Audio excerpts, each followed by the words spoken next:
You made a decision last night. You did not think about it. You never do. You got into bed, you pulled the covers up, and you turned to one side, the same side you always turn to, the side that simply feels like yours. Now here is what nobody ever told you. That decision, that automatic, unthinking, nightly decision, changes how hard your heart works while you sleep. Not occasionally, every single night. For as many years as you have been sleeping that way, your heart has been quietly responding to the position you chose, working harder on some nights than it ever needed to, resting more fully on others. And the difference between those two experiences is simply which side of your body is facing the mattress. Now, consider what happened last night, in the moments before you fell asleep. You were lying there, settling in, your breathing was slowing, your thoughts were beginning to drift, and at some point, without any conscious instruction, your body found its position, its preferred position, the one it returns to night after night. Now, most people assume that position is simply a matter of comfort, something the body knows instinctively, a preference with no deeper significance. And in one sense, that is true. The body does know. But what the body knows and what you know about the body are two very different things. Because the moment you settled into that position, something else was happening, quietly, invisibly, deep inside your chest. Your heart was responding. The gravitational relationship between your heart and the rest of your body was shifting. The major vessels connected to your heart were realigning. Blood flow patterns were adjusting to the angle you had chosen. Your heart was beginning its night shift, and depending on which side you were lying on, that night shift was either slightly harder or considerably easier than it needed to be. Most people have spent decades sleeping on the side that makes the night shift harder. They have never been told. Nobody thought to mention it.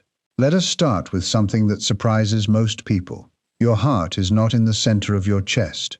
Most people believe it is. Diagrams in school textbooks suggest it. The gesture of placing your hand on your heart points there, but your heart sits left of center. It tilts toward the left side of your chest. The bottom of your heart, the apex, points downward and to the left. The left ventricle, which is the most powerful pumping chamber, sits at the bottom left of the structure. This matters enormously when you lie down, because gravity does not stop working when you close your eyes. It continues pulling on every organ in your body throughout the entire night. Now, when you lie on your right side, something specific happens.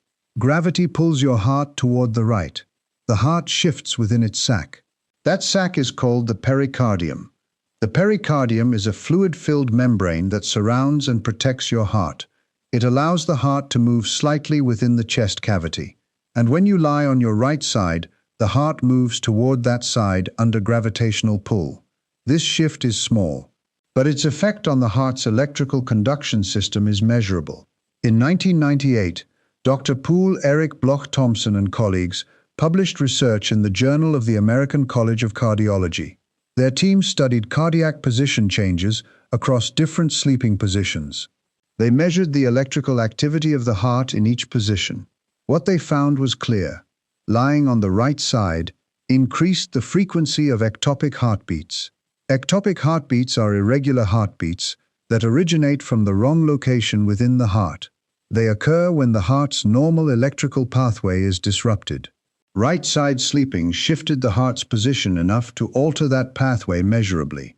The disruption was not dangerous in healthy individuals, but it was consistent, it was repeatable, and it was entirely absent when those same individuals switched to their left side.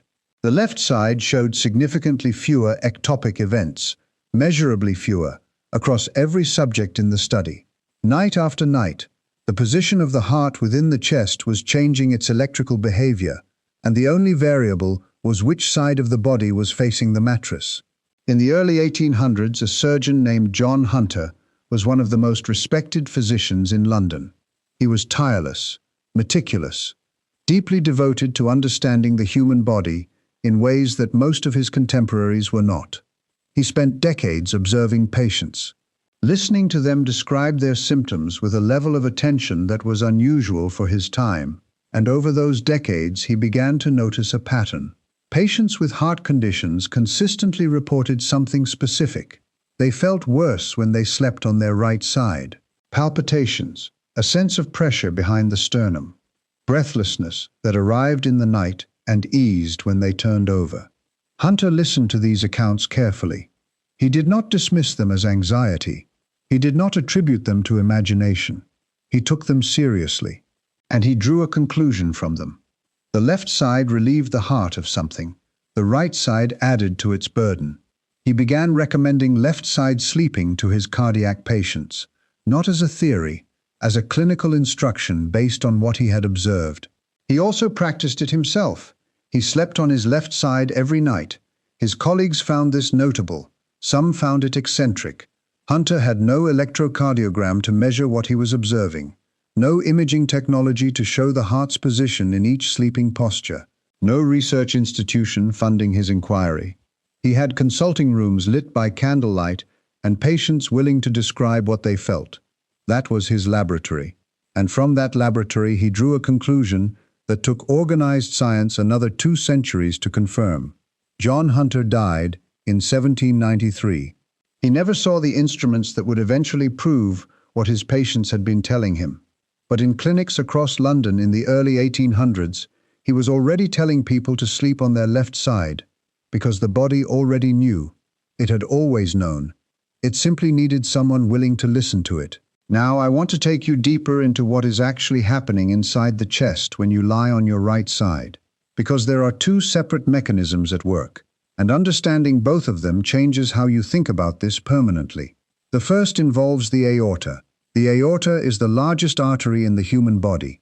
It carries oxygenated blood directly from the left ventricle out to the rest of your body. It rises from the heart, arches upward, then descends along the left side of your spine toward the lower body. When you lie on your left side, the aorta descends with gravity. Blood flows downward and outward with the natural pull of gravitational force. The heart generates pressure to push blood around the arch, but once past that arch, the descent assists flow. Now lie on your right side. The geometry changes entirely. The descending aorta now curves against gravity. The heart must generate additional pressure to push blood through the arch and maintain flow to the lower body. The difference in pressure required is not catastrophic. For a young heart in its 20s, this additional demand is barely noticeable. But consider a heart that has been working for 65 years, a heart that may already be managing some degree of arterial stiffness, a heart whose left ventricle has been pumping approximately 100,000 times per day for 6 decades. For that heart, the additional pressure demand of right-side sleeping is not trivial. It is one more thing being asked of a structure that has already done an extraordinary amount of work. The second mechanism involves a vessel you may never have heard of. It is called the inferior vena cava. The inferior vena cava is the large vein responsible for returning blood from the lower half of your body back to the right side of your heart. It is one of the most important vessels in your entire circulatory system, and it runs along the right side of your spine. When you sleep on your right side, you place the weight of your body directly on this vessel. Compression reduces its internal diameter. A reduced diameter means slower blood return to the heart. In cardiovascular medicine, this returning blood volume is called preload. Preload is the volume of blood filling the heart's chambers before each contraction. When preload falls, the heart has less to work with. It compensates by increasing its rate. It beats faster to maintain adequate output, despite the reduced filling volume. A faster heart rate during sleep is a problem. Your heart rate during deep sleep is supposed to be at its lowest point of the entire day. That low rate is not incidental. It is the condition under which your heart muscle recovers. It is when cardiac tissue repairs microscopic stress from the day's activity. Elevate that rate through positional compression of the inferior vena cava, and you interrupt that recovery. You deny the heart the rest it was specifically designed to take between the hours of midnight and 4 a.m. A 2003 study, published in the Journal of the American College of Cardiology, examined 290 patients diagnosed with chronic heart failure. Researchers tracked symptoms across different sleeping positions over an extended period. The findings were consistent and clear. Patients who slept on their right side reported significantly more cardiac symptoms during the night. Palpitations were more frequent. Episodes of breathlessness were more common. Sleep quality was measurably worse. Left-side sleepers in the same patient group reported considerably fewer of these symptoms. These were the same hearts, the same underlying conditions, the same medications, a different position, a measurably different experience. The only variable was which side of the chest was facing the mattress. Here is what I want you to sit with for a moment, because this is the part that changes things. Every night you sleep on your right side 4Ds. Your heart shifts within its pericardial sac toward the right. Its electrical conduction pathway changes under that shift. Your aorta curves against gravity rather than descending with it. Your left ventricle generates additional pressure with every contraction to compensate. Your inferior vena cava compresses slightly under the weight of your body. Blood return to Goscos. Your heart slows as a result. Your heart rate climbs slightly to compensate for the reduced filling volume.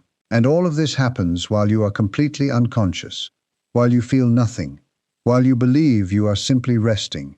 You are resting, but your heart is working, more than it needs to, more than it would be if you were lying on the other side. Now multiply one night by 365. Multiply that by 10 years, 20 years, 30 years of sleeping on your right side. The heart is not damaged by any single night of this. It is not a crisis. It is not an emergency. But the accumulated additional demand across thousands of nights represents something real, something measurable, something that was entirely avoidable. Your heart has been asking you for something simple for years. It has been asking every single night, without a voice, without a way to communicate the request. It simply adapted, worked harder, kept going, because that is what hearts do. The adjustment here is one of the simplest things I will ever tell you. Sleep on your left side. That is the complete intervention. No medication, no equipment, no expense of any kind. Simply shifting your default sleeping position to the left changes the gravitational relationship between your heart and the rest of your body. Your aorta descends more naturally. Your inferior vena cava remains uncompressed. Blood returns to your heart at the volume it was designed to receive. Your heart rate during sleep stabilizes at a lower and more restorative level. Your deep sleep improves as a direct consequence. For people already managing heart conditions, this is not simply useful information. Cardiologists have been recommending left-side sleeping to cardiac patients for decades. It is established clinical guidance. For everyone else, it is simply good biology practiced nightly. If your body has spent years defaulting to the right side, it will resist the change at first. That is entirely normal. The body returns to familiar positions during sleep without conscious awareness. Place a firm pillow behind your back to prevent rolling over during the night. Most people adapt to left-side sleeping within 2 to 3 weeks. Some adapt faster. Your heart adapts from the very first night. It does not need weeks. The moment you lie on your left side, the geometry changes. The pressure eases. The inferior vena cava opens. The aorta descends with gravity rather than against it. Your heart, which has been asking for this quietly for years, simply begins to rest more fully.